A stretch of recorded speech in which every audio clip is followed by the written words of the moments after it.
All right, so we should be live on Facebook, and then we could go ahead and get started.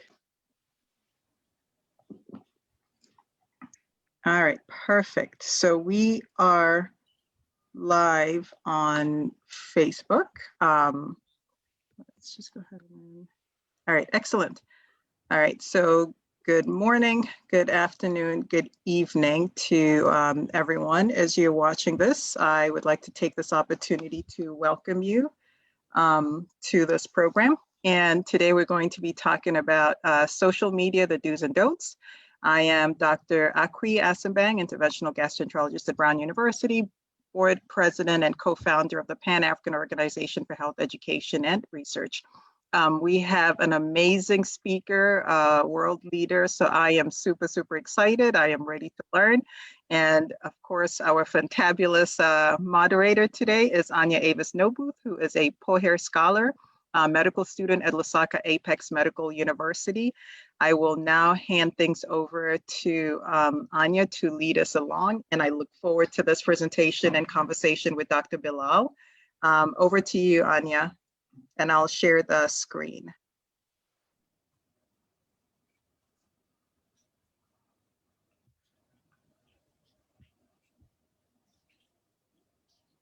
Anya, you can go ahead and start speaking. Okay. No problems. Thank you, Dr. Akwi, for the introduction.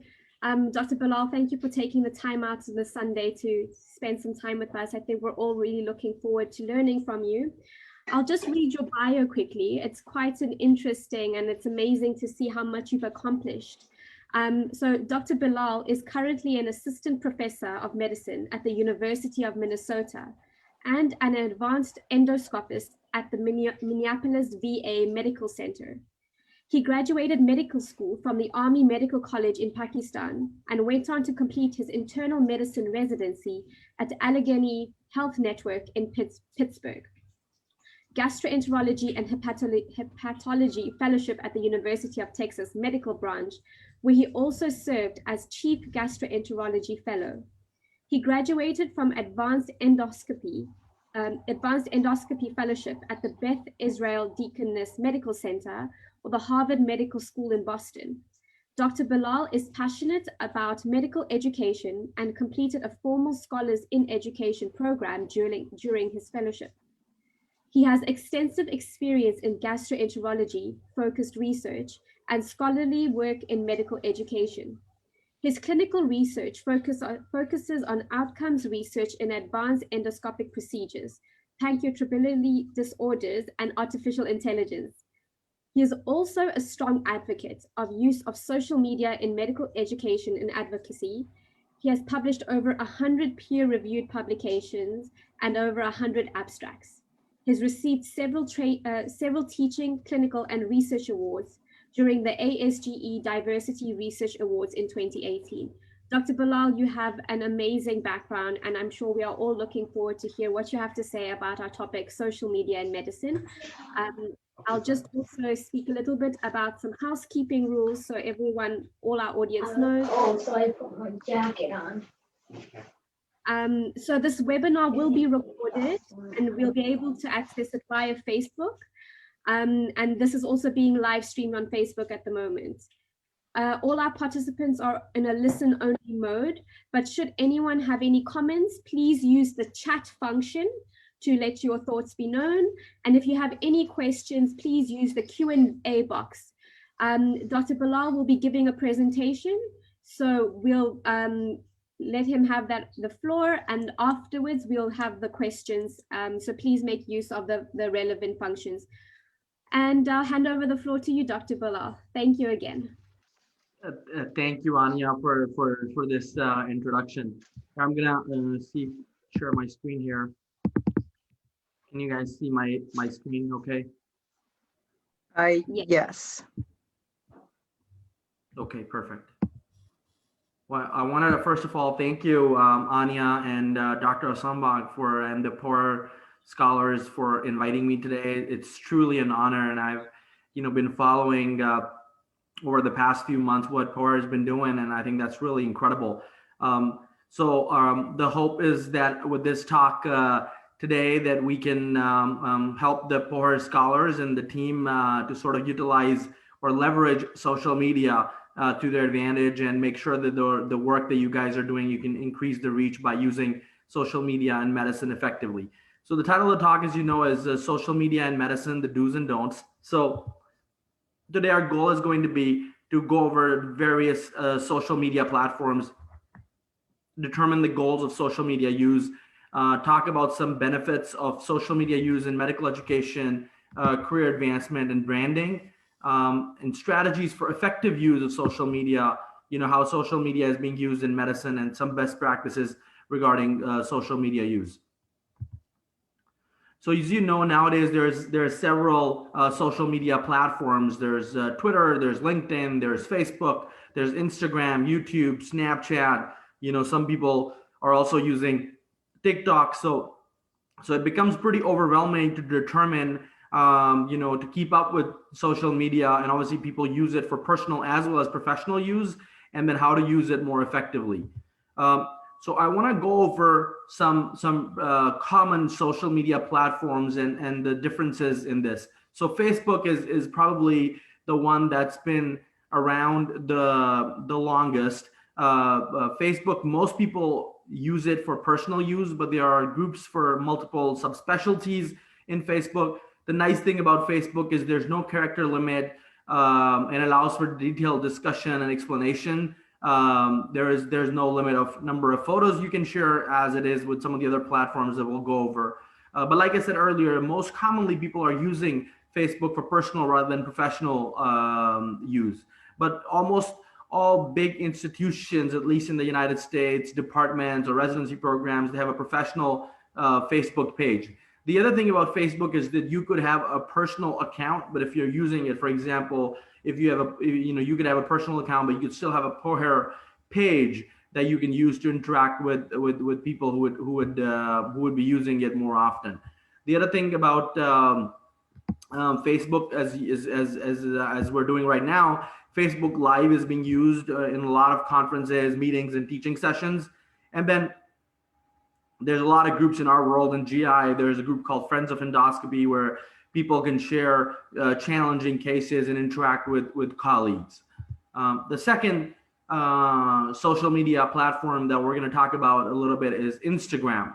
So Instagram, it started off as a photo sharing platform many years ago for personal use, but then healthcare professionals have been able to use it effectively for getting their message out. You can also share up to 10 images in one post, and you can also share videos to interact with people. There's also an option for a storyline, or you can create short videos, educational videos, and use it. The audience that uses Instagram is usually a younger audience, so a lot of medical students, but a lot of if your goal, and we'll talk about how to determine your goals of social media, but to interact with patients and public, if you have a message that you just want to get out and educate the public, the non-medical people, that's a really good tool, because there's a lot of people who use Instagram for this, and its use is rapidly increasing. LinkedIn was initially not thought about it much in medical education, but it's been around in the business community as a very effective networking tool.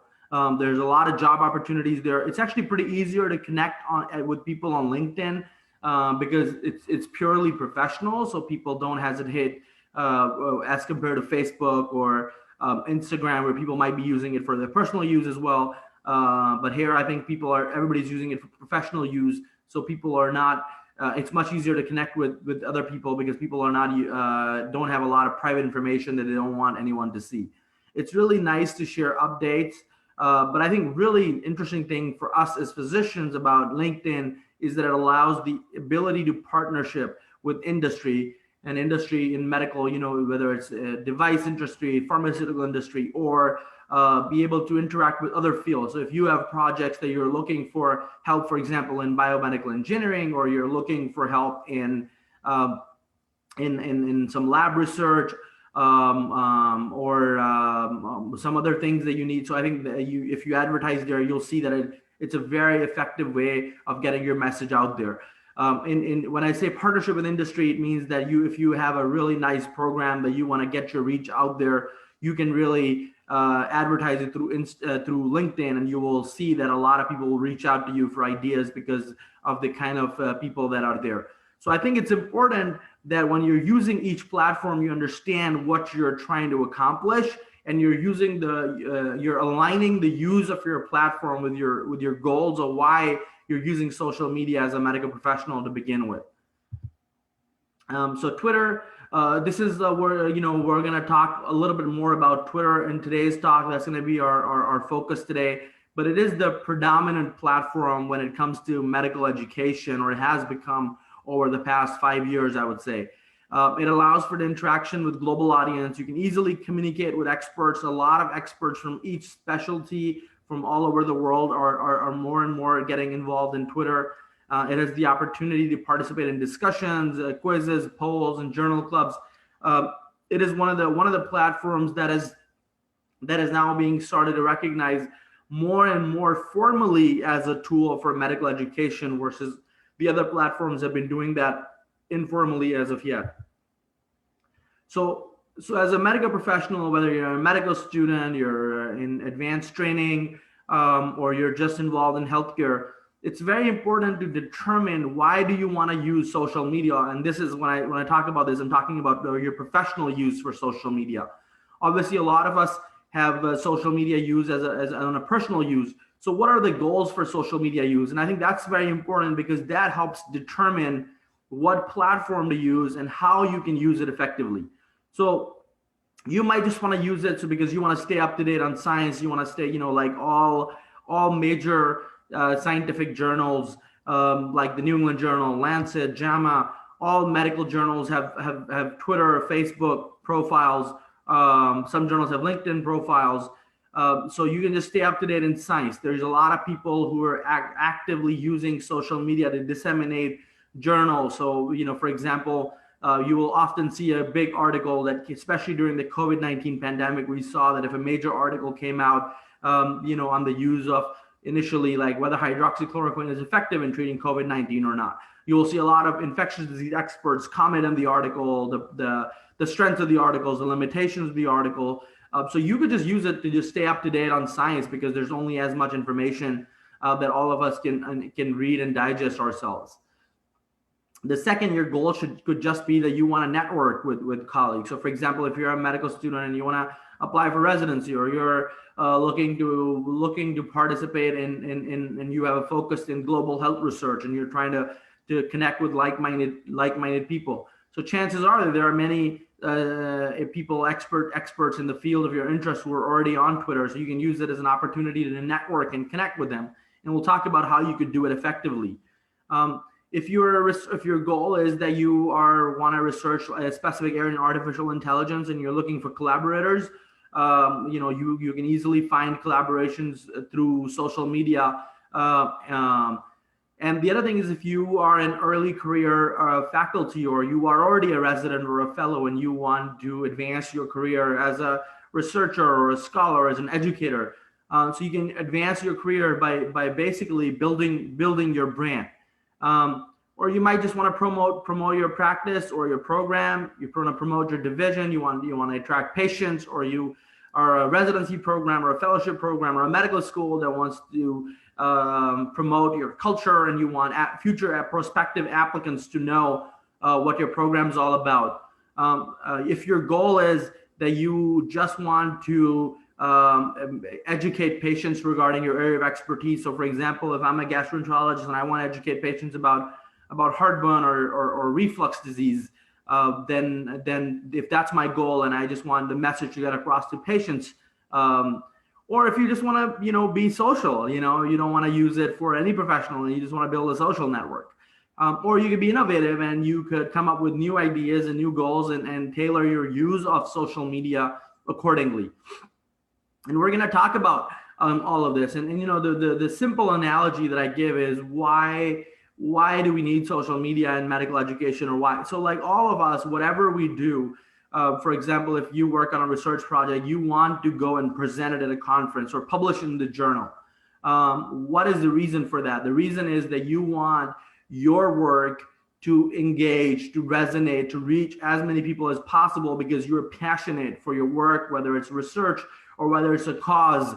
You know, if you're passionate about vaccination, or you're passionate about eliminating HIV, or awareness regarding HIV, or hepatitis C. So you're passionate about that cause, and you want your message to resonate and reach with a lot of people, and that's why you go to conferences. That's why you do community outreach.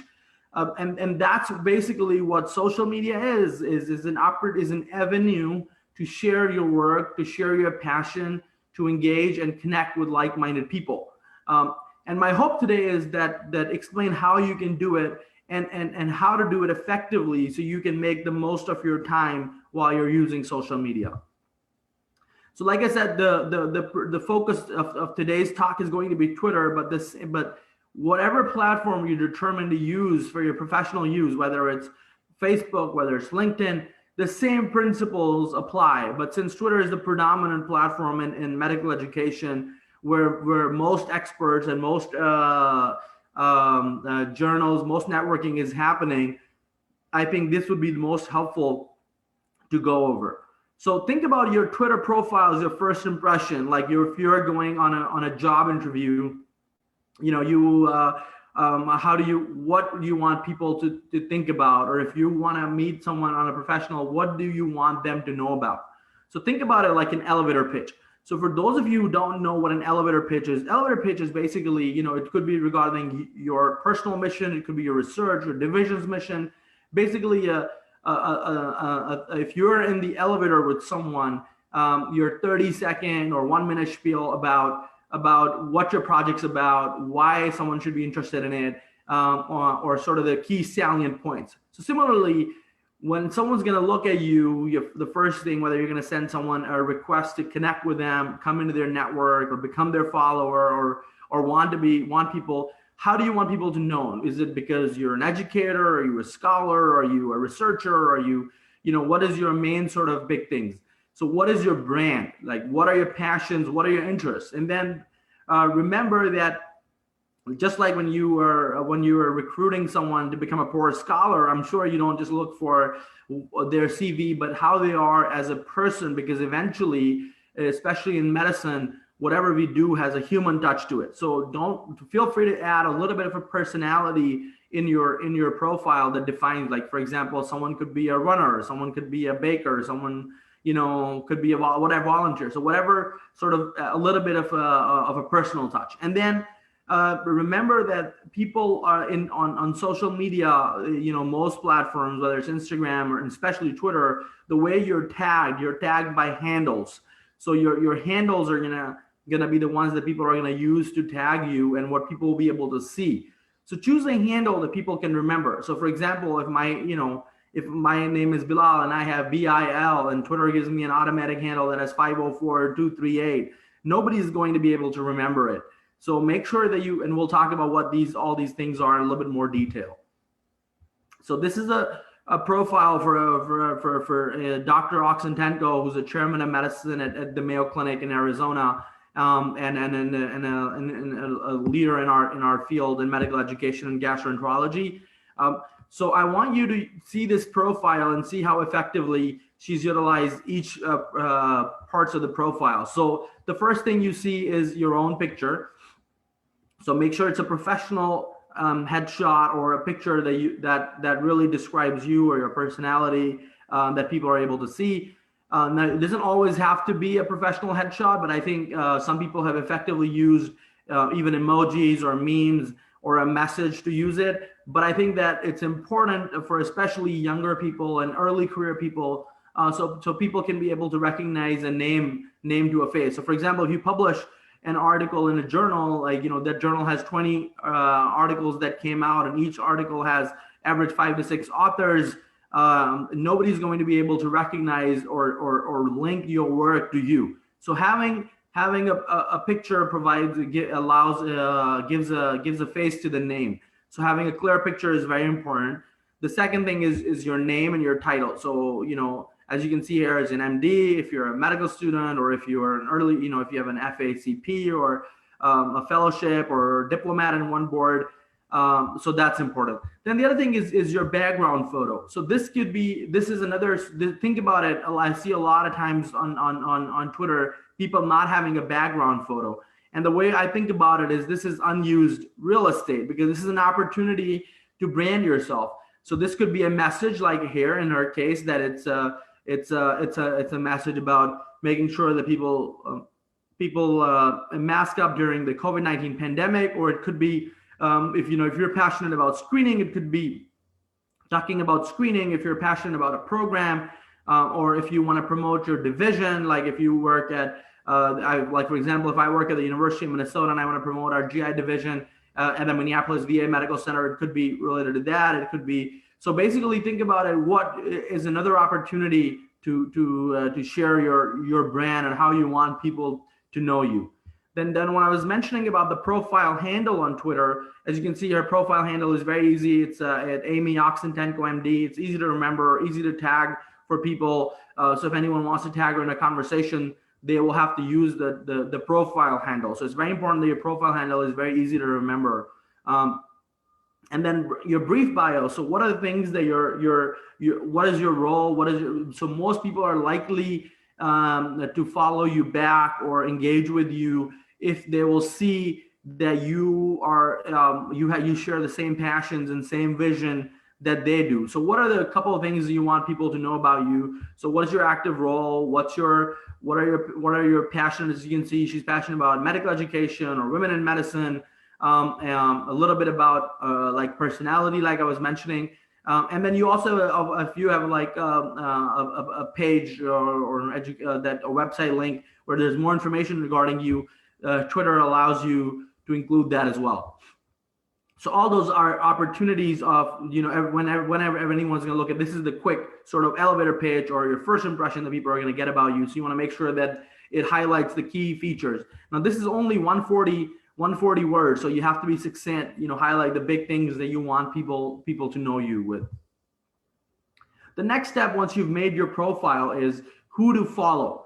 So this is very important because you have to follow wisely, because the way the Twitter or most social media platforms work is that those you follow will fill your feeds, and the same thing will appear on you. So for example, if you wanted to use social media for medical education purposes and link and connect, you want your feed to be filled with medical educators and not to be filled with information regarding something that you don't want to use. So for example, on my personal account, I might want to stay up to date with sports, but if I don't want that in my professional account, because I want to stay up to date with the things that I'm using social media for. So those you follow will fill your feeds. So so if you're using it for medical education, so following educators, following medical education journals. So basically those people who align with your mission, those who share similar passions, because that's how your network is going to get built. That's going to give you the opportunity to comment on those posts, to like them, to retweet them, to engage with those posts. So this is an idea for medical professionals, obviously New England Journal of Medicine, which is one of our major journals in medicine, the American College of Physicians, or the American College of Gastroenterology, or for a lot of you guys, you want to stay up to date with what Power is doing. So following that will link up. So once you've set up your profile, you start following people. The next thing to understand is how Twitter works, or the anatomy of a tweet. I remember when I started Twitter use almost 3 years ago. It can initially be a little overwhelming. So this is an example.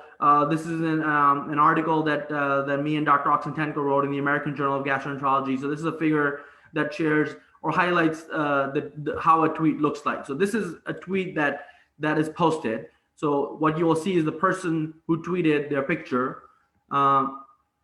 Anything that has a hashtag sign in front of that is a hashtag. And what is a hashtag? We'll talk about it a little bit later, and why is it important, and how can you use it effectively. And then you can share website links, because Twitter allows only the 280 characters in a tweet. So if you have other messages that you want people to share, you can look at that. And then the @ these are accounts or mentions or handles that we talked about. So if you want to mention a Poher handle, or you want to tag Akwi in something, so you can use the @ handle to tag people, and people can click on it and actually find that link. Then once you look at the tweet, it has other options. You could comment on that. So if you want to engage in conversation, you click this and this box here, the comment box. You could retweet it, which means it will go on your page, and that's a nice way to advertise or fill your page with things that align up. And we'll talk about it in a second. Or you could like it, or you could even share it. Like I could text it to a colleague who's not even on Twitter can look at this.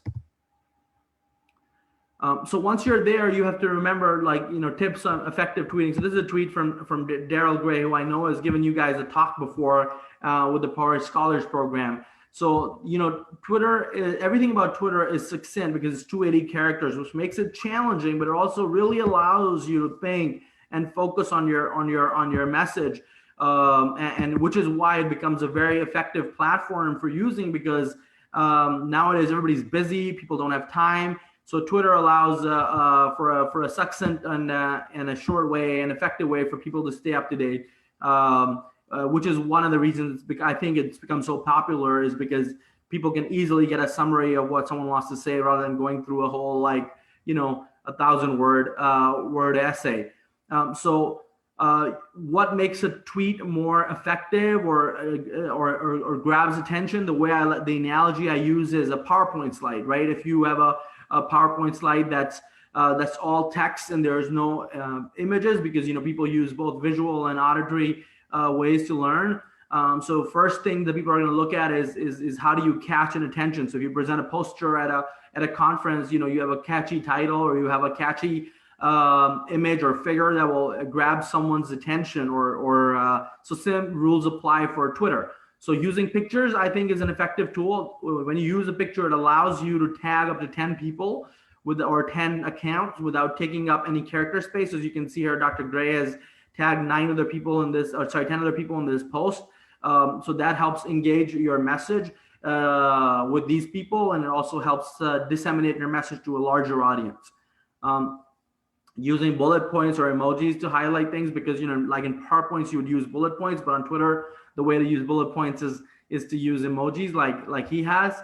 And then you can use, like I said, there's their websites like bit.ly, which you can use to shorten the links of your article so it doesn't take up too many character space. The other important thing to remember about Twitter, and we'll talk about some of the pitfalls of social media, but it's not editable. So anything you say, you want to make sure that you can't edit it later on like you could in Facebook and Instagram, but Twitter doesn't allow that. So usually, but the other thing is you can also save a draft on your phone, look over it again, because once you tweet it out, even if you delete it later on, people might get pictures or something, and especially this becomes important if you did tweet out something that you did not want to go out. So always double check what you're looking at. So like I said, that Twitter could be very intimidating, or social media use in general could be very intimidating and overwhelming for a lot of us in medical education, because this is not something that we're taught in medical school or in our training, even postgraduate training. So this is a taxonomy of tweeting that we suggested in our article. This comes from a Bloom's taxonomy, which talks about scholarship and education, and that's how we came up with this idea. So the way I suggest people who are starting the use of social media early on is, and that's how I felt, you kind of feel vulnerable putting yourself out there, or you think about why would someone want to listen to what I have to say as a early career, resident or a medical student, as a faculty. So what I suggest is it's like anything in your professional or personal lives, that slow and steady and build up to it. So you can first of all just being there is the first thing. There's the common saying that you lose the 50% of life is just showing up. So just being there. So when you accomplish something or when you do something, at least you're available for people to engage with you. If you're not there, you're not part of the conversation at all. So first step is just being there. Second, just starting to see if you see something that aligns with you really like an article, you really like someone who is working in say healthcare disparities research. So just liking with their message and seeing how they're doing it and just liking it. And eventually where you start feeling comfortable to where you can retweet their message. Then the third step is you can retweet with comment, or now Twitter changed it to what we call as quote retweet. So for example, you don't want to, you do kind of feel a little shy, or you're not ready to sort of share your own message yet, but you saw someone who is sharing their message and you agree with them, or their cause or their message or their take on, or their sharing medical education resonates with you, then you can retweet with comment, because then it'll start a new thread that will come on your page. And then last step is that you now feel ready, that you have been part of it, and you're actually ready to create your own tweet and highlight some of the messages that you want to share with people. So that's a nice way to sort of build yourself up to it if you feel like. And some people this strategy works, or some people just get on there and they just feel really comfortable and ready to go, and they just can start tweeting their own message and feel comfortable, and that's fine.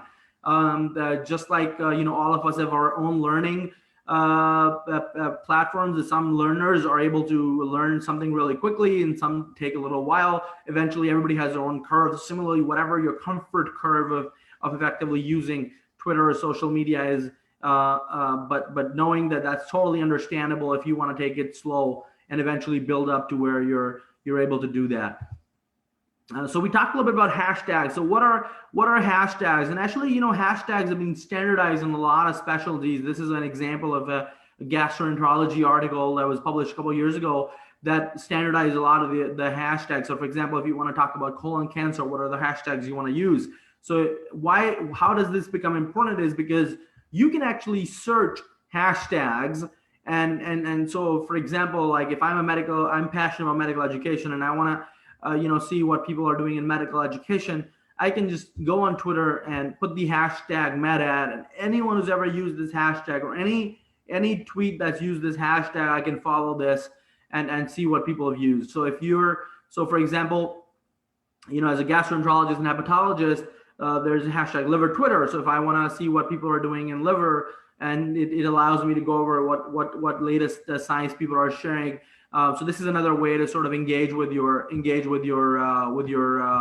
goals. The next thing is similarly, you can use search hashtags on Facebook or Instagram as well. So that's another tip to remember why using hashtags become important. So if you have a message that aligns, that you want other people in that area to know, using that hashtag will also, when other people search, your message will come, though, even though I might not be following a lot of those people because they might be in a slightly different specialty or just might not be in my circle, but I could still look at their message by looking over the hashtags. This is the article that we wrote that talks about the impact of Twitter. And one of the reasons you can see that why it's becoming more and more important is as we start getting recognized that by our major journals are recognizing and feel the need to go over social media platforms with the readers, because I think everybody's starting to recognize how effective and useful this tool is. And I think during the pandemic, when all the in-person events have not been there for a whole year, we've seen more important how social media has been able to link all healthcare professionals with each other and allow information, credible information, to be disseminated to the public. So then what to tweet or what to share on social media if you're using it for professional use. So the most important thing is that, like you said, you're using it for professional use. So this is, if you're going for example, if I'm looking for a job interview, someone could just go to my Twitter profile and you could get an idea of what my passions are, what my missions are based on what I'm sharing. So you want to be, this is how you're going to be known, because in today's world, you might not get a chance to meet with a lot of people or even talk to a lot of people. So they're going to know you by what you tweet. So that's why I said, you want to have a little bit of of personality on there, because that's how people are gonna get to know you. So first of all, you want to tweet stuff that's credible, because if you're tweeting stuff that's not credible, that's how your reputation is going to be built. People are going to look up to you and follow you. So they need to know that they can quote you, that you are someone who shares stuff that's credible, that's evidence-based. The other thing is, nowadays the most conferences are virtual. So sharing but not everybody can attend every conference or every webinar, because there's so many things happening. So if you're there and you're sharing some really, how you attend a lecture and talk, and you're able to share some pearls from that conference or from the lecture, that's a great, or summarize that effectively in a tweet. That's great for people who were not part of it. So it really resonates. We've seen resonates well with other people, and gets a message out there, and you're also able to build your brand like this. So for example, if you keep sharing stuff regarding disparities research or medical education, it allows people to know that that's your brand.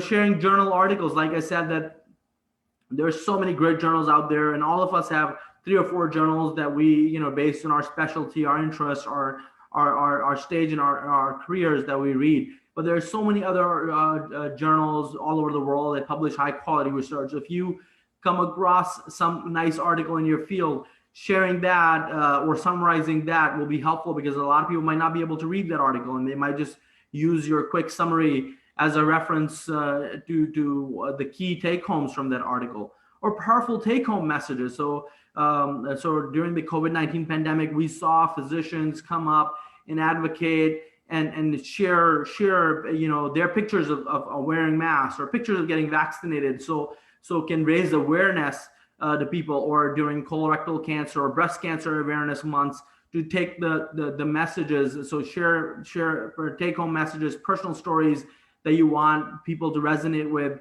that you want to promote. And then Twitter is not just about creating your own brand. The people who are people who promote others, promote colleagues, promote mentees. So if you're a mentor and you want to promote your mentees, if you're not there, you're not going to be able to help your mentees or your students. So if you want their name, their work to be disseminated, the first step is that you'll have to be there, and you'll have to.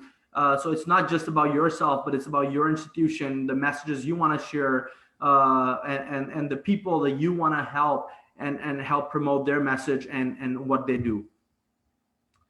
I think I usually think about this article as a really, really landmark article, because I think this article on Tweetorial, which we're going to talk about what it is, from Dr. Tony Brew, who's a medical educator in Boston, in the New England Journal of Medicine, which is one of our premier journals, just shows you that the social media is no longer just some physicians out there just doing it for fun. I think this was one of the recognitions that people realized that in medicine, that social media use is the modern way of connecting with other physicians, with connecting with patients, with connecting with community, and it's here to stay. So this is an example of a tutorial. This is very common, which was introduced by Dr. Tony Brew, who wrote the previous article. So because, like I said, so Twitter has only 280 characters.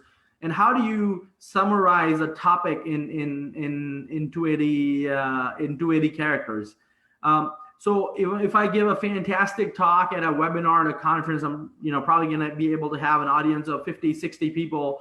But through a tutorial, you can actually, tutorial is a collective thread of tweets, and you can actually get multiple, the whole message out. So this is a tutorial by Dr. Elliot Tapper on pain control in patients with cirrhosis. And as you can see, this is your initial tweet, but then there's so many other further tweets that go over pathophysiology, has article links, you can tag people, you can tag journals. And actually, this was a really innovative way of using the 280, not limiting your message to 280 characters, but actually coming up and utilizing the Twitter. So basically you just comment underneath your tweet and have a thread of tweets that you tweet out. That is a whole, you can cover a whole topic. You can summarize an article, summarize a message that you want to share with. The other thing I really want to highlight is you can see one of the polls in this tutorial has 486 votes. So how many talks nowadays do we go to that we see, or that you give, even as an invited guest, where you end up having an audience of 400, 500 people, especially if you're not like a national leader in that field. So I think that really allows you to give you the opportunity to engage with so many people. And there are some tutorials from Dr. Tony Brewer that have 5,000 votes. So this is just an example of how far your message is going.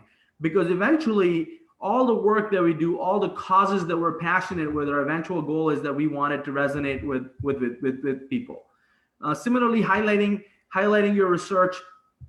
So this is the way I sort of shared our article on social media. So sharing key points from your article, sharing the link of your article. And now why that becomes important is because each journal has this thing, which is an altmetric score, where you can actually journal articles back in the day would be tracked by a number of citations, but now there's an additional feature which shows how many.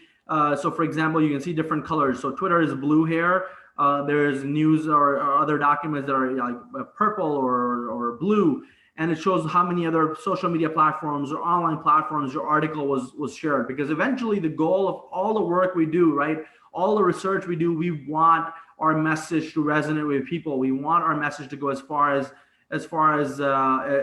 possible. And now we have several data, and these are some of the two big studies that show how Twitter actually improves citations of your work, or how many times people have used or referenced your work. So eventually, any research we do is not just because we want to do it in isolation. We eventually want people to use it, people to know about it and know how it benefits, advances science, or advances our field forward. So sharing your work on Twitter allows or sharing your work on social media gets the reach far out there where people can use it. There's several medical Twitter chats. This is a GI endoscopy chat. It's called Scoping Sundays. There's also journal clubs. This is an example for a nephrology journal club. These are great ways for if you sort of feel hesitant to do your own tweets, to engage in conversations, because a free conversation is happening. Asking questions, being part of it, sharing some pros that you have is a nice sort of icebreaker to get yourself, or people who are beginning to use social media and feel a little vulnerable or hesitancy to share their message. This is a nice way to sort of icebreaker, as I like to call it, to get yourself comment or ask questions or engage with these educational chats. We talked a lot about patient education and how, I think this pandemic has highlighted anything that how people have, physicians and healthcare professionals or policymakers have used social media to fight misinformation and to provide correct and timely and rapidly providing information, especially in the pandemic when things were changing every day, every minute. And you couldn't wait for a journal article to come in next. People were using social media. Societies were using social media to engage with and provide, and then building your network. This is a network of all the people that I have never met and I have published with, and this is just through Twitter or social media. So just an example of my network, and obviously, I can't even sharing all the people. These are just as a highlight. And about collaborations that have generated through. So these are some examples in gastroenterology, but this is an article that I was part of, and I highlighted this for you guys, just be able to see the number of the locations. We have people from Poland, from Czech Republic, from Canada, from the United States, from Saudi Arabia, from Mexico, Germany, Hong Kong, Spain, Australia. And I have never met any of these people who got together and highlighted an important thing. And we met through Twitter over the years and got together and took on an important task of seeing how COVID-19 was impacting trainees. So the world, social media has made the entire world in medicine one big family. If you use all the things that we talked about effectively and over time, sort of build your brand, there's just limitless opportunities for collaborations there. And eventually, if you're passionate, this is an example of a women in medicine chat, but if you're passionate about that, reaching out to the organizers of the chats, or if you're in nephrology, or if you're in GI endoscopy, using some of the examples that we talked about and using those and sharing your work or presenting in those chats also allows, like I showed you, if you look at this this slide over here, there's 3,000 followers, and if you're moderating a session, or the Nephrology Journal Club is 21,000 followers, and if you're moderating a session for them, all of a sudden thousands of people know who you are, and you're able to get your name out there. And this is actually the first time that one of the first times that we actually during the pandemic did a poll for gastroenterologists. And imagine doing a study, and a lot of you have done survey studies because the common for the format where you want to get 800 responses, and this is in 24 hours. I was able to get 800 responses for a poll that was able to provide quick information during the peak of the pandemic, and then we're able to publish these results because it allows to give you a snapshot, and because my community. Or my network is filled with educators and gastroenterologists, because that's who I follow, and those are the people that I want to align my mission to. We're able to get a research result. So eventually, I think this will become, there are some inherent limitations to social media platforms about conducting survey studies, but I think eventually this will become more and more commonly used once these platforms get more refined for medical education of even conducting research. And social media use is not social anymore.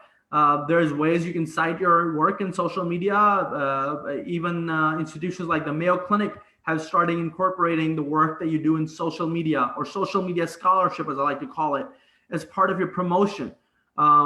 People are going to recognize your mission in social media when they're granting you job interviews or for residency and fellowship spots, because that's how people are going to be able to know eventually, or one of the ways people are going to be able to know what your mission is. I just want to quickly talk a little bit about potential pitfalls, because as physicians, we are always set to higher standards because of the noble profession that we're part of.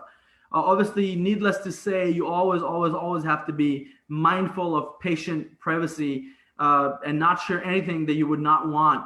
Or you don't have permission from your patients about their personal information. So be very, very, very mindful about sharing protected health information. You should try to never share any protected health information. Then each institution, national, local, might have your own social media rules. So make sure that when you start using it, you are up to date of your state or national or institutional rules about social media use. Then be positive, because there's people want to be able to relate to people want to use social media. They might look up to you as if you're an active influencer on social media for inspiration, for motivation, for looking up to you for being a role model. So be positive. We talked about, you cannot edit. So I always say, think twice before you tweet, because once it's out there, it's out there. We've seen in recent times how even global leaders have been held accountable for things they've said on Twitter. So think twice before you tweet. Promote people, promote your colleagues, promote your mentees, and make friends. This is an article which goes a little bit about the do's and don'ts of social media that I can share with you guys if you want further reading on this topic. But I really want to make sure we're able to answer any questions that you all might have. So I'll stop here, and I know we could go on talking about this forever, but I want to make sure that we take some questions. So thank you so much for listening to this again and for having me. Thank you so much, Dr. Bilal. That was actually really informative. I feel like I've learned a lot. I personally don't have an Twitter account, and now I'm really considering creating one, even just for social networking purposes. I feel like you've answered majority of the questions that have been asked, but there is a question in the chat that I'll just ask you first. Can you like your own tweets or posts? Is this considered odd? You can, and sometimes you might have done a tweet a few weeks or months ago that might become relevant again. So you could retweet with comment or retweet it or share it. Or since you don't want to redo it and it's already there. So if you highlighted a tweet about, for example, about disparity in colon cancer screening, and you see another that this becomes more relevant each year in March. So rather than redoing it, you could always determine to retweet it or share, retweet it with comment. So if the message is still pertinent, you can highlight or you can share it with other people who are talking about it, and even you can tweet your own tweet as a comment to someone else as a part of the conversation.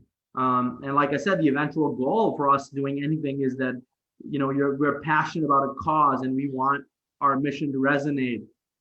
So the way I think about it, you're highlighting your cause and something you're passionate about, whatever message it is, and the more you find innovative ways of advertising it, the more your message is gonna reach a bigger audience. Yeah, thank you. That's that helps a lot. I think that's always a difficult aspect, because you also don't want to sound like conceited, where you're like, oh, my information, let me just retweet it, or but adding something to it will definitely add spice to it. I think that's a good point. Thank you, Dr. Akwi.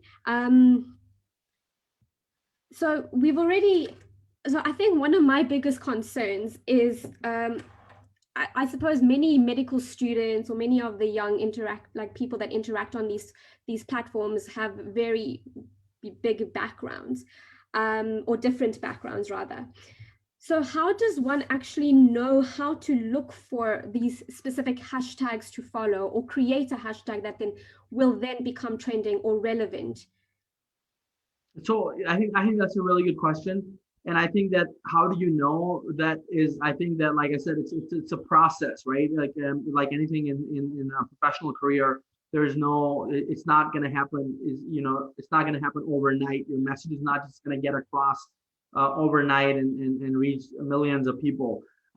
So that's why I always say the first step is being there, because if you're not even there, then you're not even starting the debate of getting your message across and how you're going to sort of build your brand. It's a process. So once you get on there and you, for example, that, my goal is that I want to follow people who are working in, say, working in colon cancer awareness or in medical education. You start following a couple of educators, and these social media platforms they use algorithms, and you'll start seeing more. And those people who you're following are following a lot of other people. So, for example, if you follow me, you'll see that I'm following a lot of gastroenterology educators. If you go through all my followers, you'll get a quick idea of, and their bios will say who they are. So once you see them, and those are the people, and if my mission is medical education, then I follow those people and I see what tweets they're using, what hashtags they're using, then you'll get to know what hashtags to use. And then eventually, if you come up with a hashtag, how do you become a trending is only, there's no rocket science, like trial and error. Some things just resonate with people, or you stay persistent. So you stay at it, you use all the tools that we talked about early on about how you can effectively tweet, and you keep doing it. And could there be a hashtag that might become trending overnight? That's certainly possible. But I think for most things in life, successes or your professional career is like a marathon. So same thing about building yourself or brand on social media. It's a marathon. You just have to sort of keep at it and keep doing it and keep improving and seeing what worked and what doesn't work, and seeing how the people who are doing it effectively, what works for them and what doesn't work for them. And then eventually, I think you'll hit that sweet spot that works for you. Thank you. But how about using the same hashtags, or is it relevant to use the same hashtags on the different platforms? Is it different when you use it on Instagram versus LinkedIn versus Twitter, for example? Yeah, I think that's a really good question, because most hashtags are going to be common across different platforms. But because Twitter has a word count, like a character limit, Twitter hashtags tend to be more succinct. For example, social media hashtag on Twitter is just so me. So you'll see that people using that because and people have over the years developed, or medical education hashtag is just meded, because you don't have that many characters on Twitter. And then searching through those hashtags. And the other thing I mentioned earlier, and I showed an example, that there are actually hashtags that have been standardized in different specialties. So for example, I showed you one in gastroenterology. There's others who published articles on standardizing hashtags in pathology. There's hashtags that people have shown in general medicine that people use, or for various diseases that people use. So there's going to be like 4 or 5 hashtags in your area of interest that you'll see over time. So for example, one of the common hashtags that people use in hepatology in our field is called liver Twitter. So if I search liver Twitter, I get to go through a lot of really cool and exciting posts that people have shared regarding liver disease, or articles regarding liver disease, or shared their work in liver disease. Okay, that's helpful. Thank you, Dr. Bilal. We have a question from Dr. Kasongo. How do you engage more people in your post, especially on LinkedIn? It really seems hard to get people involved. Yes, and I think that's where, like I said earlier, it's sort of understanding how each platform works. So LinkedIn, in the medical world, the way I look at it is more to sort of share updates, to share your message, to connect with people, to connect with the industry or job opportunities or other specialties. But if you are using LinkedIn to connect and network with physicians and share your message, a lot of physicians aren't using LinkedIn. Doesn't have journal clubs or weekly or bi-weekly chats, and like for women in medicine, or for pancreatic cancer awareness, or endoscopy, or ID journal club. So, and if your mission is that you're using it, you want to promote yourself as an educator, or you want to engage in those conversations, then you're not using the right platform for the right thing. So then you need to use Twitter, because LinkedIn doesn't allow for those sort of conversations to happen. So I think that's why it's really understand what a platform is supposed to do, and what's your goal of using that platform. Yes, I hope that answers your question, Dr. Kasongo. But that links me to my next question, because since there are different audiences on each platform, so Instagram is more for medical students or more for the youthful, where Twitter becomes more of a professional platform, but similar to LinkedIn. How do you choose a username? I mean, you've mentioned with your example is keeping it short, succinct, your name. But for example, what if I decide that I want to have a cause, and let's say I know mental health matters is a hashtag already, but if sorry, you broke up in between, Anya. Sorry, what did you hear last? You were saying that how to use a username, choose a username. So because we have different audiences on different platforms, and Facebook and as well a Twitter account, how do I choose a username that would be over all platforms appropriate, but also easy to find? I know you've mentioned it's already a better idea to use your name and your credential for ease of access, but what about if it's a cause that you're following, or like an organization or something that you want to create, for example? Yeah, so I think it, if you're for example, if you're using like I said, that the name is an easier or a safe bet to choose, but there's not a limit. Some people, like in our GI, have used for example, IBD tweets or inflammatory bowel disease tweets as their username, because their messages, they're going to talk about IBD, whether it's research on IBD or patient information on IBD. But if you're using it as an organization, then obviously your goal is that you're creating an organization handle or a department handle. Then obviously you're going to share your username is going to be, and that page is not going to be about you as a person. It's going to be about an organization. So then your handle or will be related to the name of that organization. And you can have different, you'll have the same name. So for example, if I have a department of a division of gastroenterology in my institution's page on Instagram or Facebook or Twitter or LinkedIn, the name of the page is going to be the same. The handles could vary, but you could just come up. You could say, as for example, DOM, Department of Medicine, at UMN or University of Minnesota. That could be just as an example, or and you could have the same handle at Instagram if it's not been taken. And then LinkedIn allows you to choose your own handle or how people can search you. But on LinkedIn, people actually tag you by your name. So whatever name you want it to be. So that's why, like I said, you have to understand each platform and how it's going to appear. On LinkedIn, when people want to tag me, it'll just show up as Muhammad Bilal, versus on Twitter, it'll show up at Bilal Muhammad MD. So however I want it to be displayed on LinkedIn is what, then I have to choose the appropriate profile name, whereas on Twitter, it's going to be the profile handle.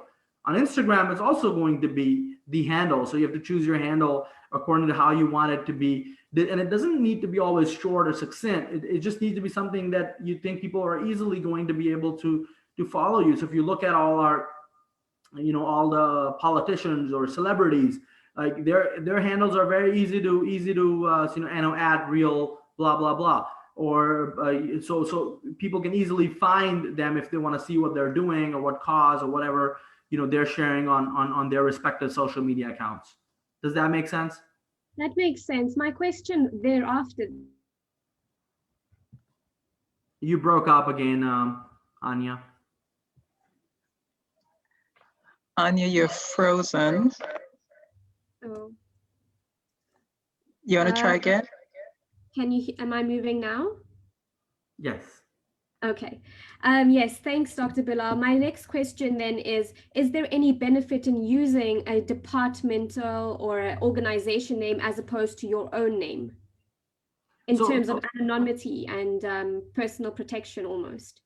Yeah, I mean, I think it depends on if it's a department page, then yes. But if it's your personal page, then, and if you wanna get, like if your mission is that you just want to promote your department, then obviously you want to use a department page, because your goal is not to highlight yourself or what you're doing. You're just focused on your department. But if you could still promote your department through your personal account as well, and have two different accounts, like you'd have a department account or you could have a personal account.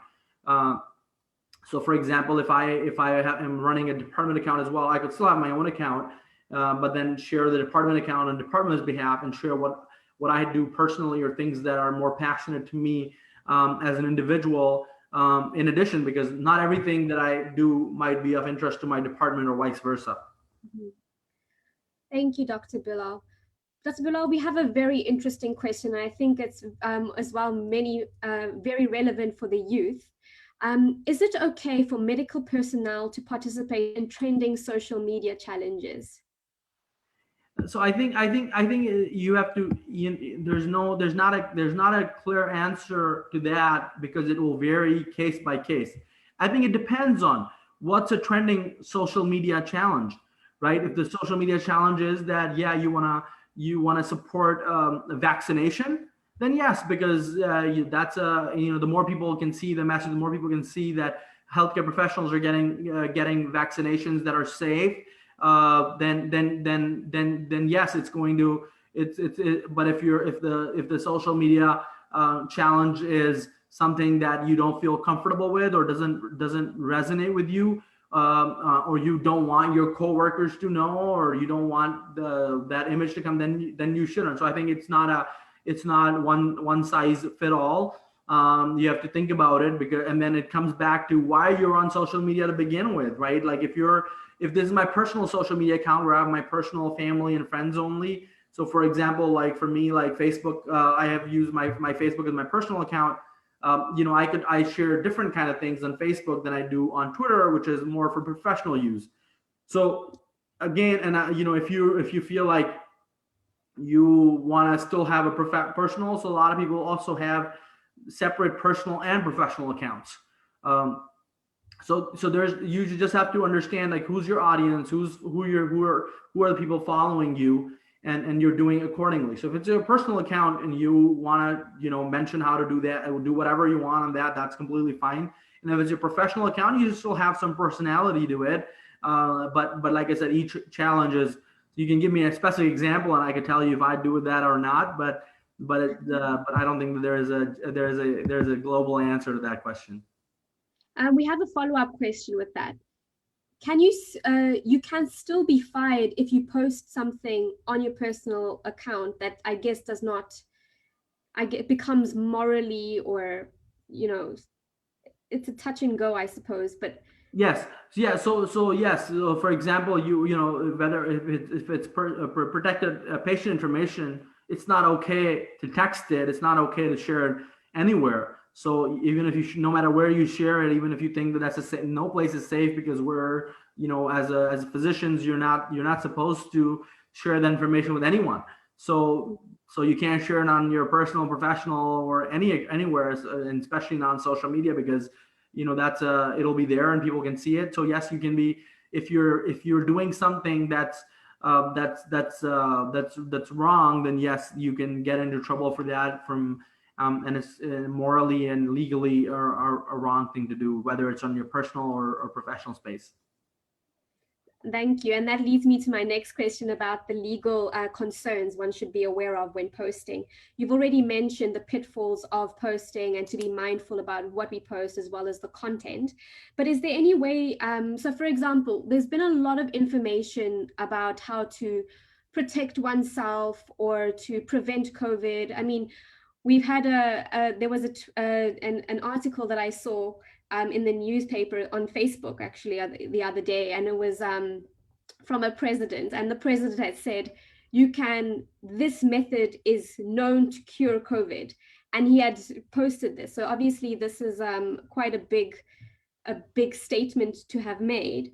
But if someone follows your own advice, or if I'm posting about, yes, this is potential things you can use to treat oneself, or this is what I've used, and if someone uses that, what can you do to protect yourself if something happens to someone else who's used your advice? Yeah, so I think it comes back to that, and so one thing in your bio, a lot of people will mention that tweets are not medical advice, right? Like, just because you're mentioning, and I think that comes to what I said, is that if you're sharing evidence-based stuff. So for example, if you're sharing stuff from guidelines that, these are the 6 medications to use to treat blood pressure, you're just sharing what's in the guidelines, but you don't have the ability to prescribe those medications through Twitter to X, Y, or Z patient.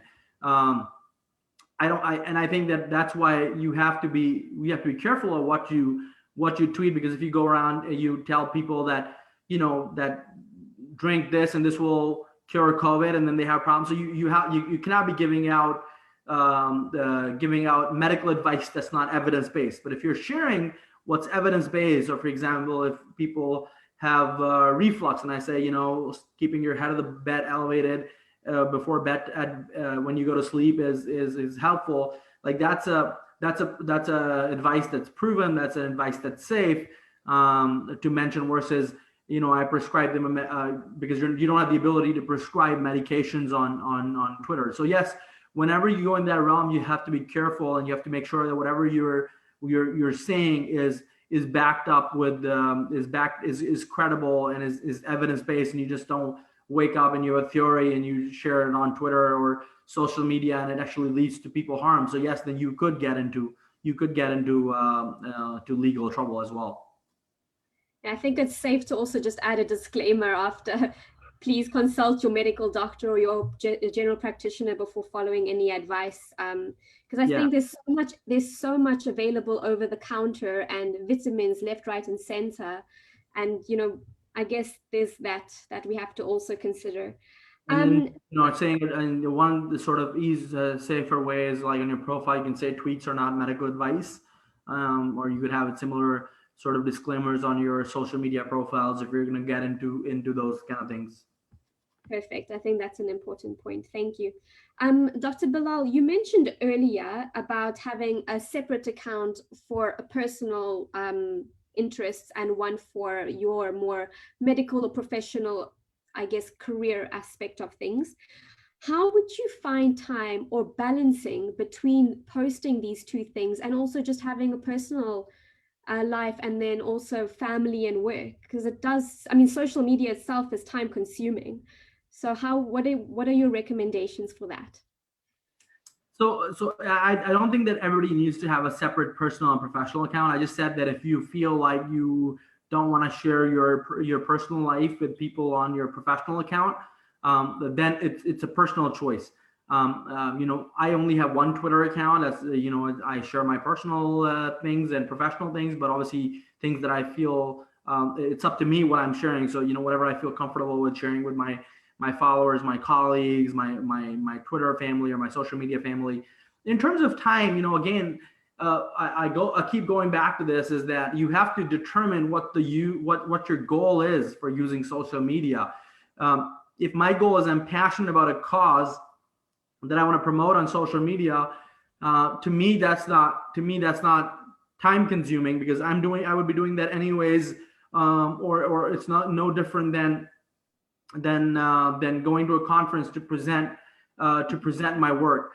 The other thing to remember is that what I always tell people, it's important to be there. It doesn't mean that you have to be there every day all the time, but if you have an account and you do eventually you publish a paper and you want people to know about it, you want to share it, you're proud of your work, or you really think that this work is impactful and you want more and more people to get to it, if you're not on there, you're not going to be able to do it. So if you're on there, you can intermittently use it. It doesn't mean that obviously there are times even as a professional when when I'm busy at work, I don't look at my social media accounts or look at or intermittently look at them.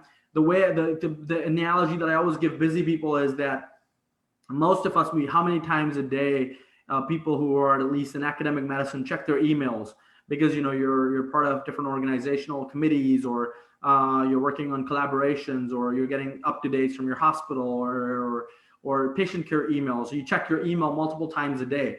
It doesn't necessarily mean that you respond to each email so it's similar to anything. It's you're just checking it. Doesn't mean that you're spending hours on there. It's just to kind of stay up to date or skim through it.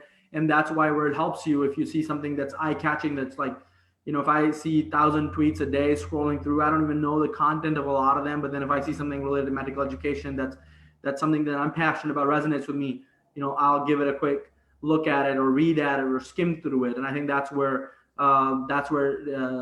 Twitter or social media becomes helpful, because you can still get a little bit of a outline of what the information is without going through it, versus if I were to read an entire journal from A to Z, that could take many hours, which I might not have during the day.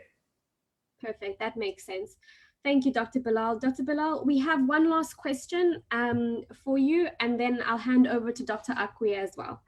The question is, please can you explain how to participate in journal clubs on Twitter, and are they actually live? Thank you. So I think each journal club is different, but most of them, the way they work, so for example, in gastroenterology, they have a set date and time, set day and time. So for example, it will be every Wednesday or every other Sunday or every month on the first or last Sunday, and at 8 p.m. And people are tweeting out their questions, and then they have their own format. So some you can just they have a standardized hashtag. So for example, the GI Journal Club's hashtag is hashtag GIJC, and anyone can comment on them, and they're happening in real time from that 1 hour. So for example, if it's 8 p.m. to 9 p.m.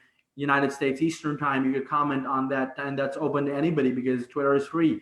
They don't even need to be following you, or you don't even need to be following them to comment on there, which is one of the nice things about Twitter, is you could engage with anyone unless they have a private account. But in that case, they're not really using it for professional use because they've limited it to a personal. That's why it's private. So they're happening in real time, and most of these are Twitter-based conversations, and just using the features that we talked about, like liking, commenting, retweeting. You can engage with those journal clubs or chats on Twitter at least. Dr. Bilal, you mentioned Scoping Sunday during your talk. Could you use that as an example of how to get involved? Yeah. So Scoping Sundays is an GI endoscopy chat that I had the honor to be a part of, founding it, which happens every other Sunday. So each Sunday from the day before, we would go over the time to start. So for example, if it's at 2 p.m. Eastern time, so 2 p.m. Eastern time, the moderators who are for that week or that session, they will post out an interesting clinical scenario or a question, and anyone in the world or anyone could just comment on their post and ask them a question or share their expertise. So for example, I might have a new trick or tip regarding a new endoscopy device that I could share, and you could tag whoever you like, and whether they respond or not, that's up to them. But at least that way you were able to be an active participant. And most of the times, the moderators and the experts try to answer each person's question or comment, individually on Twitter as well, and everybody can look at it. So basically, the way I think about Scoping Sundays or any of the GI or any of the Twitter-based educational platforms is that, you don't learn everything from A to Z like you would if you were reading a textbook, but everybody learns something from the collective wisdom of everybody who participates in those conversations.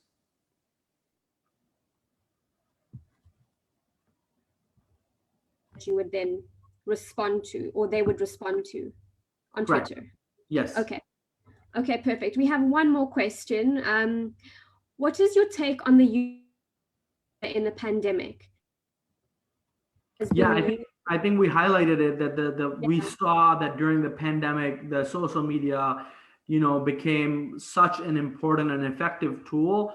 And there was multiple reasons for that. One is that, for example, while a new information usually would wait to hear from our department heads or divisions, or we would wait to hear about some advancements in a study gets published, the journal might get published once a month or every quarter, but journals would just share their articles that they thought were relevant, immediately on social media.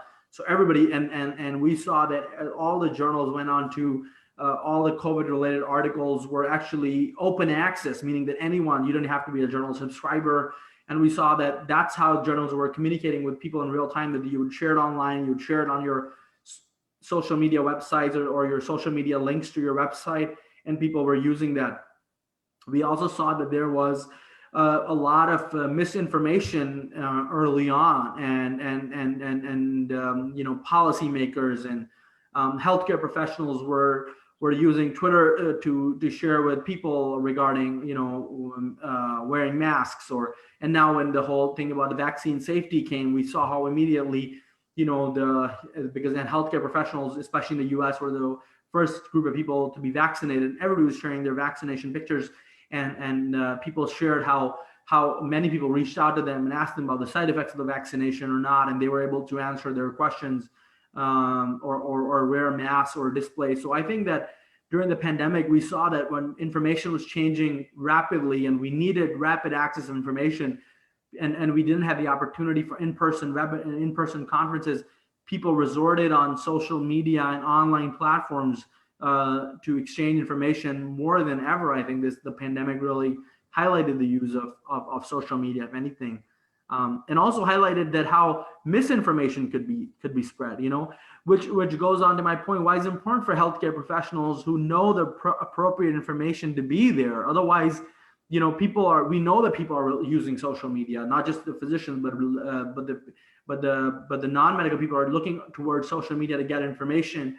And if you're not there as a physician fighting that misinformation, you're giving an avenue for all the misinformation to go around. And it's not always intentional misinformation. Sometimes people just don't know, and they would share something they read in the news or something.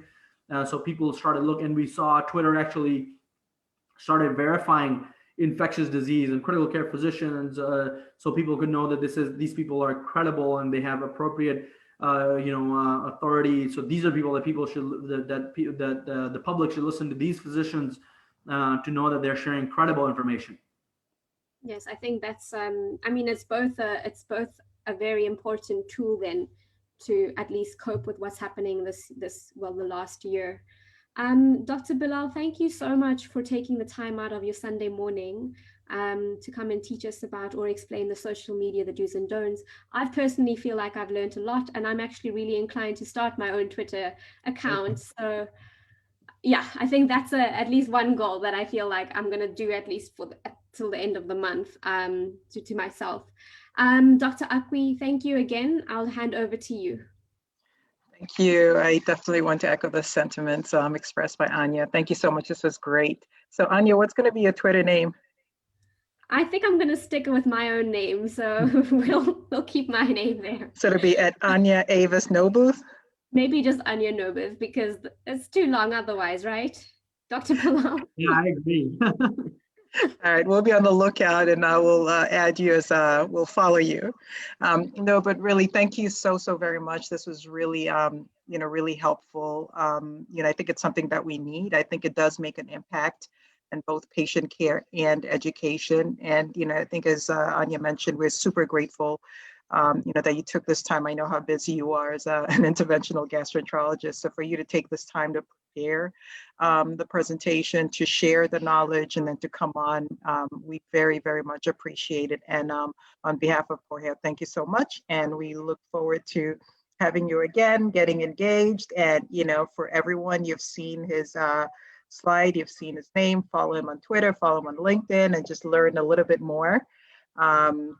So to everyone else, thank you so much. To the attendees, everyone have a fantastic day, and we'll see you at the next Poor Hair event. Thank you again. Truly an honor to be invited here. All right, thank you guys. Take care.